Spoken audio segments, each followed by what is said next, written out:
welcome back to my channel. Hope you're all doing well out there. And today we're going to head into the danger zone. But before we do that, do me a favor, like, comment, and subscribe. I greatly would appreciate that. Also, as always, a shameless plug for my TeePublic store. I'll leave a link in the description box below. And yes, today we are going to head in to the danger zone. And this is kind of, I'm doing this because of Val Kilmer just passed away last week, and me and my wife just rewatched this movie over the weekend, and I'm like, I have reviewed this once before, about 3-4 years ago. I saw it in the big screen at the Alamo Drafthouse.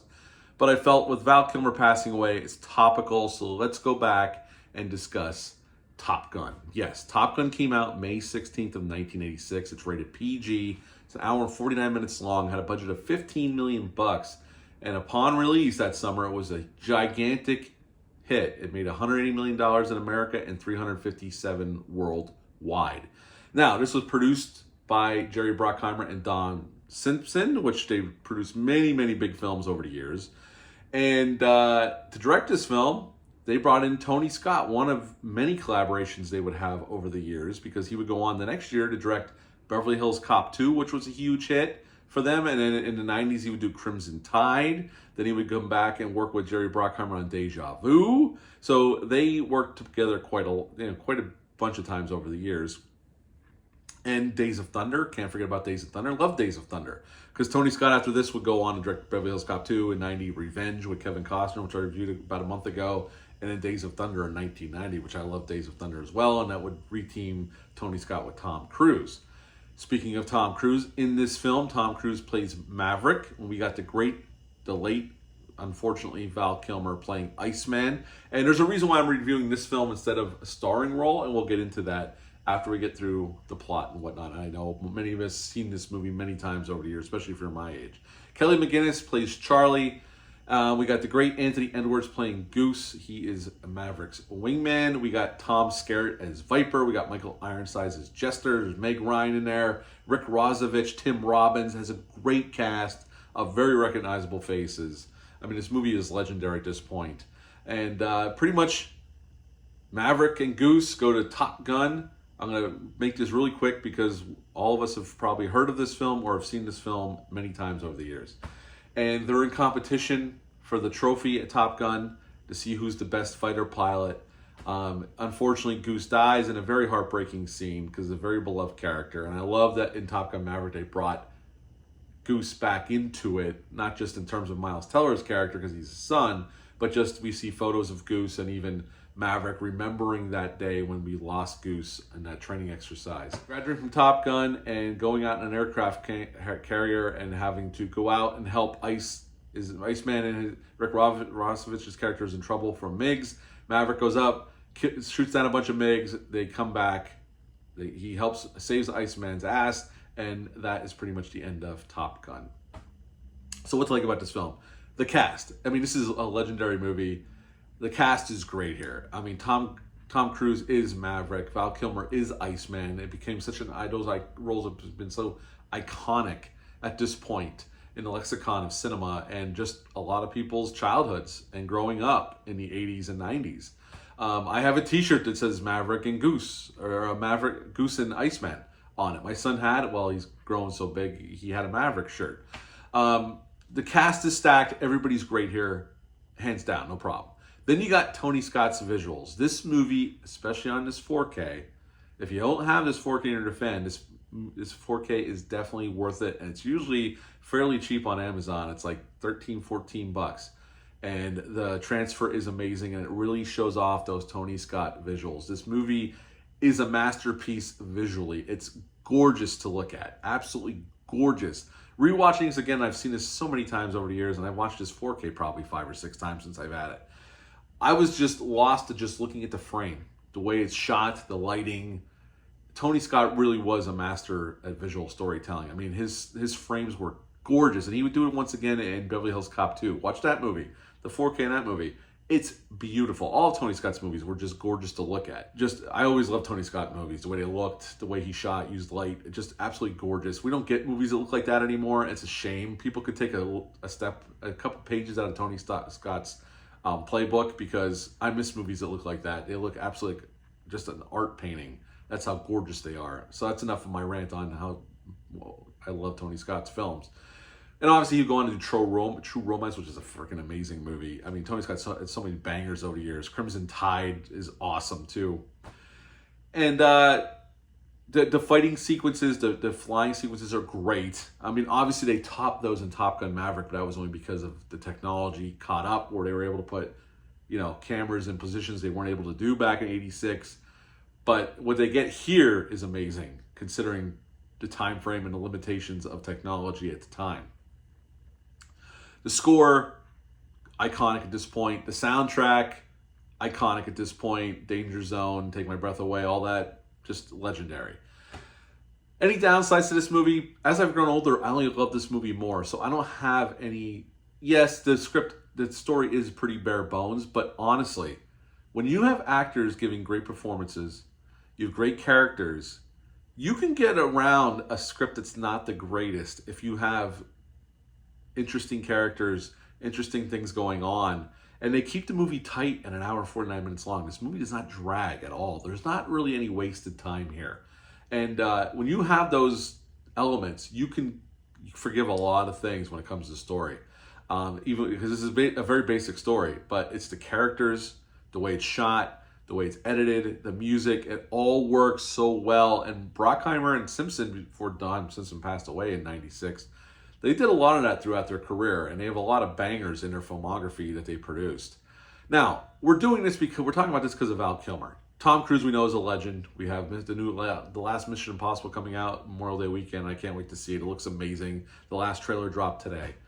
The reason why I'm doing this review is because of Val Kilmer. And it might be odd because this isn't a movie Val Kilmer started. As a matter of fact, Val Kilmer's only really in this movie for 10 to 12 minutes long. The reason I picked this movie to kind of memorialize Val Kilmer in, because he has a lot of great performances. Obviously, Tombstone, which is a shame and a damn crime. He did not get nominated for an Oscar, nor win an Oscar for Best Supporting Actor.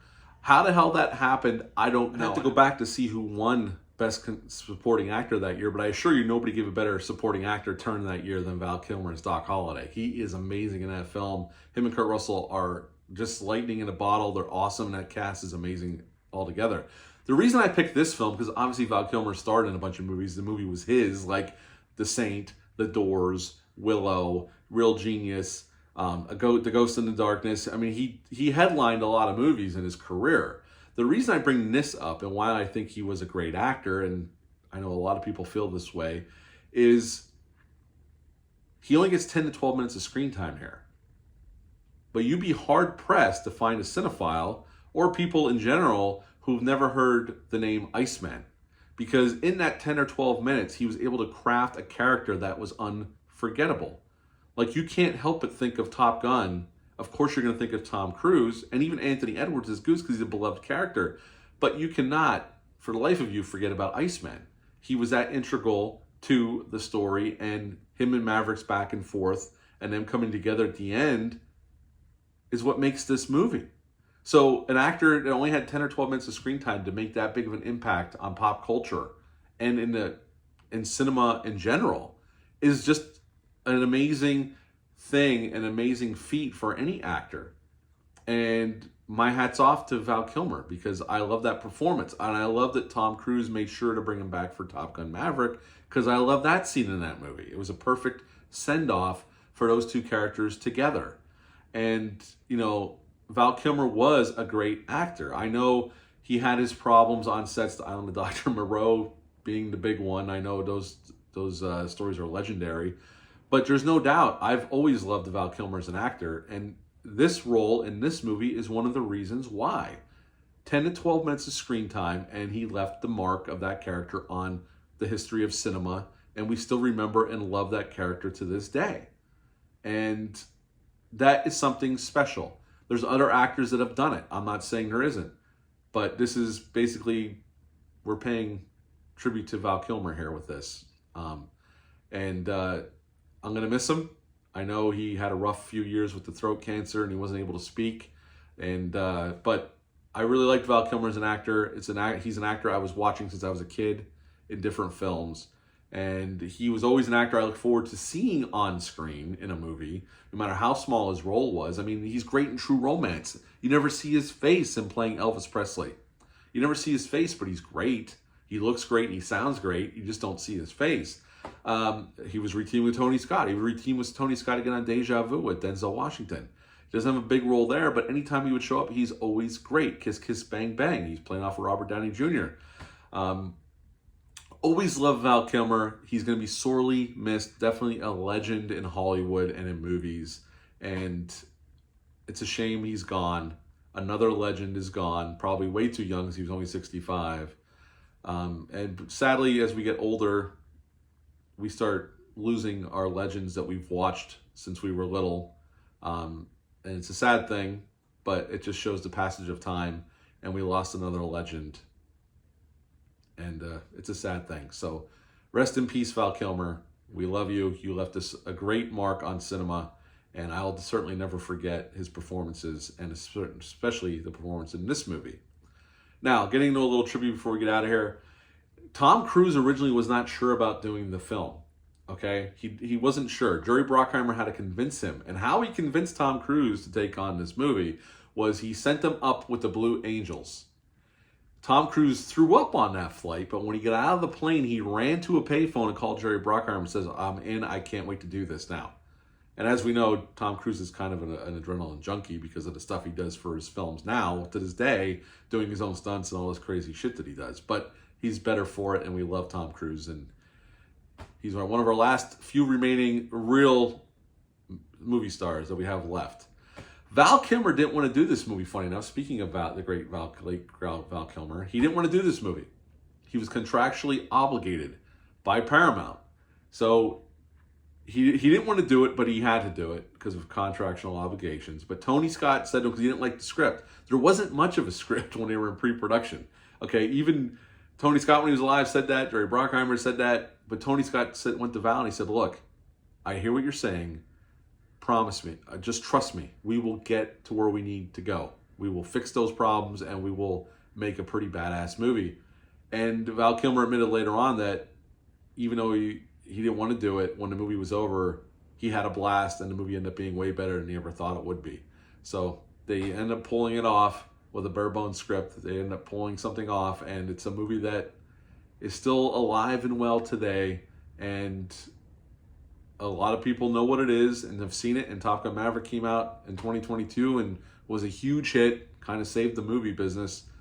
So there's no denying that this movie was a huge hit back then, and it continues to be a huge moneymaker to this day. So at the end of the day, I would give the original Top Gun a 9.5 out of 10. 9.5 out of 10 for Top Gun. What are your thoughts on Top Gun? Leave a comment down below. Let me know. That's it for this review. I'll be back soon with some more reviews, but until next time, bye.